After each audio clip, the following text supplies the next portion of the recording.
One thing I'm seeing a ton on Instagram at the moment is coaches talking about how their own unique training methodology or system creates better physiques and better outcomes. And it's inherently false, and here's why. If you're applying the concepts of progressive overload, if you're mastering mechanical tension, and you're doing the same stuff again and again and getting progressively better at it, in most cases, you're probably going to get better.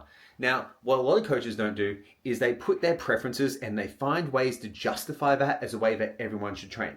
So, for example, there's a huge argument in training about what's the best way to hypertrophy certain muscles. Is it the weighted stretch? Is it the time in the lengthened position? Is it mechanical tension? And in reality, they all work, they all get applied progressive overload.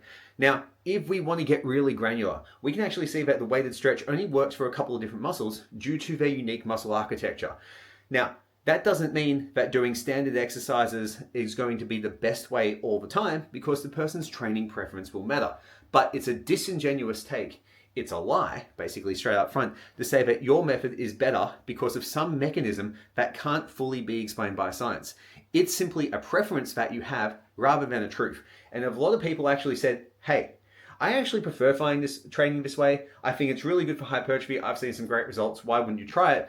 Versus, that style of training is shit. My way is the only way to do it. You'll find that you'll get far more sales in your product because you're not going to be so polarizing in such a negative way, and you'll actually attract people more interested in doing it because you catch more flies with honey than you do with vinegar.